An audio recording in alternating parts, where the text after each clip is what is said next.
Guys, स्वागत है आपका मेरे एक और नए ब्लॉग में। आशा करती हूँ आप सब अच्छे होंगे, मैं भी ठीक हूँ। तो गाइस, जैसे कि राधा का भी ब्लॉग आया था, हमने देखा था। तो अब ये एक नया आदमी प्रकट हो गया, घनश्याम, जिसका वो नाम ले रही है घनश्याम, कि घनश्याम भैया ने मेरे लिए ये किया था।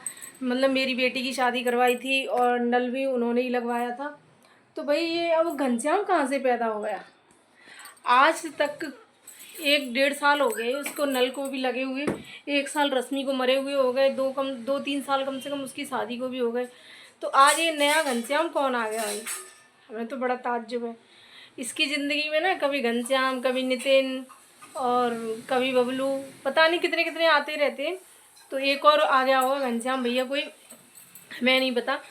तो ये बोल रही है कि घनश्याम भैया ने नल लगवाया था और घनश्याम भैया ने ही शादी करवाई थी उसकी रश्मि की।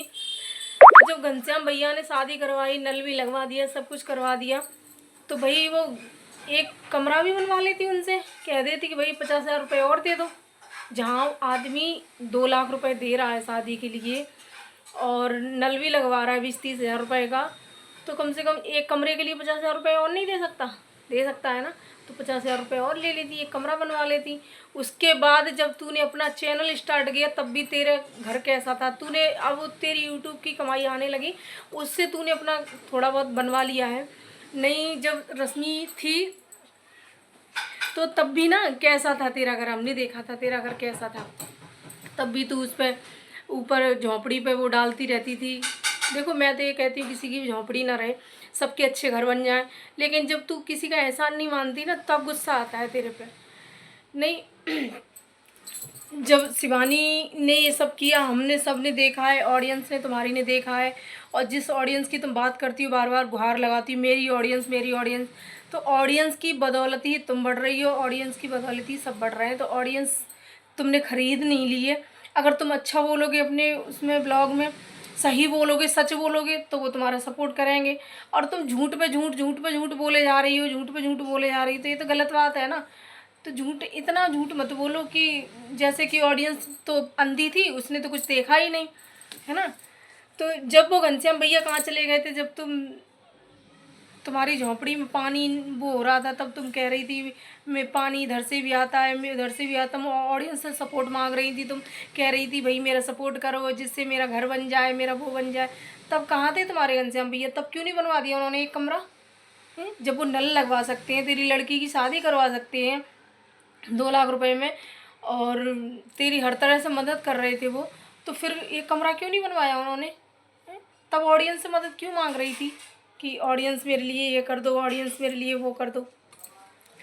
तो भाई इतना मत गिरो व्यूज़ के लिए, इतना मत गिरो कि किसी को इतना झूठ मत बोलो। जिन्होंने तुम्हारे ऊपर इतना बड़ा एहसान किया, उस एहसान का बदला तुम इस तरह से दे रही हो। थोड़ा तो एहसान मानो कि हाँ उस लड़की ने किया है, और वो करती है, सबकी मदद करती है, तुम्हारी ही नहीं, उसने सबकी मदद की है और करती भी है। वो सबकी मदद करती है, ऐसी बात नहीं है कि वो मदद नहीं करती, सबकी मदद करती है। भाई पसीना इतना आ रहा है क्योंकि पंखा बंद कर रखा है, आवाज़ आती है इसमें, इसलिए। सबकी मदद करती है। और रही बात तुम कह रही हो कि किसी और की शादियों में क्यों नहीं कुछ दिया, हमने तो उसे बहुत लोगों की शादी में मदद करते हुए देखा है। अब भाई कोई अपना घर तो लुटा नहीं देगा, जितना उससे मदद बन पाती है उतना तो वो करती ही है ना। अब तुम सोचो कि मतलब 10 लाख रुपए दे दे किसी की शादी में, पूरा शादी का खर्चा उठा ले, तो भैया ऐसे कैसे उठा लेगी? और रही बात ब्लॉग में आने की कि वो उनके साथ ब्लॉग बनवाते हैं, तो ब्लॉग वो खुद बनाती है भाई। उसके ब्लॉग में कोई आ जाता है तो इसका कोई वो नहीं है कि तुमने ले लिया, तो उनकी छवि भी तो बन रही है, उनकी पहचान भी तो बन रही है। जब तुम उसके ब्लॉग में आई तभी तुम्हें कोई जान पाया, नहीं तुम्हें कोई नहीं जानता था। आज तक तुम्हें कोई जानता था? अरियारी को कोई जानता था? नहीं जानता था। तुम उनके ब्लॉग में आई तभी जानते। रीमा, वो रूबी और सीमा है उसके ब्लॉग में आती हैं तभी तो हम उनसे जानते हैं। अगर वो नहीं आए तो हम कैसे जान जाएंगे उन्हें? तो जब उसके ब्लॉग में कोई आता है तभी उनको जान पाते हैं, ठीक है। अगर वो किसी को ब्लॉग में ना ले, उसके ब्लॉग तो फिर भी अच्छे लगते हैं, वो किसी को भी ना ले तब भी उसके ब्लॉग अच्छे लगते हैं, क्योंकि वो है ही ऐसी। तो भाई ये इतना मत गिरो कि उसने ये नहीं करवाया, उसने ये नहीं करवाया। हमने पुराने ब्लॉग भी देखे हैं, नए ब्लॉग भी देखे, हम शिवानी को कोई आज से नहीं देख रहे हैं। और ये नया घनश्याम भैया जो पैदा हो गए हैं ना, जो अभी अभी प्रकट हुए हैं, उनसे बोल देना कि एक कमरा मेरा बनवा दो, जब तुमने नल लगवा दिया, सब करवा दिया। हम भी कह रहे हैं, वो कौन सी है वो घनश्याम भैया, भैया थोड़ी बहुत मदद हमारी भी कर दो।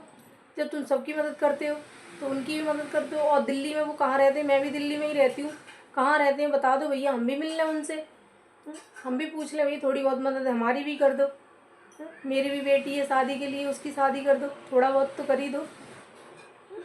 और रही बात काम करने की, तुम उसके घर पे काम करती थी, वो करती थी, तो उसकी मजदूरी दिलवा दो। तो मजदूरी पे काम करती थी तुम उनके यहाँ, हैं हैं कि उन कंपनी कंपनी कंपनी कर रही हो, क्योंकि इससे तो अच्छा मैं किसी कंपनी में कर लेती। कौन सी कंपनी रख लेती तो मैं? इतने बेरोजगार लड़के फिर रहे हैं, उन्हें तो कोई कंपनी रख नहीं रही है, हैं? नौकरियां तो ऐसे ऐसे समझ रही कि जैसे कि पेड़ पे लटक लटक रही हैं क्या, हैं? इतने लड़के आवारा फिर रहे हैं गाँव में, हैं? और बेरोजगार फिर रहे हैं, उनके लिए तो कोई कंपनी है नहीं नौकरी के लिए। तो मैं कोई कंपनी में नौकरी मिल जाती। बातें कर रही हूँ पता नहीं, जो हमें कोई रख ले कंपनी में, देखे हमें हमें हमें दे दे कोई जॉब, हमें रख लेगा कोई? हम तो ये कह रहे हैं 10,000 रुपये में ही रख लिया कोई, कोई रखने को राजी नहीं है। मैं तो इतनी इतनी कंपनियों में ट्राई कर लिया, लेकिन नहीं रख रहे हैं कोई। और तुम्हारे लिए कंपनियों से ऑफर आ रहे हैं, कंपनी रख लेती तुम्हें। अरे भैया हद है यार, थोड़ा सा तो वो कर लो कि हम बोल क्या रहे हैं, कह क्या रहे हैं। तो गाइस मेरी वीडियो अच्छी लगी तो लाइक कमेंट शेयर करना और चैनल सब्सक्राइब कर लेना।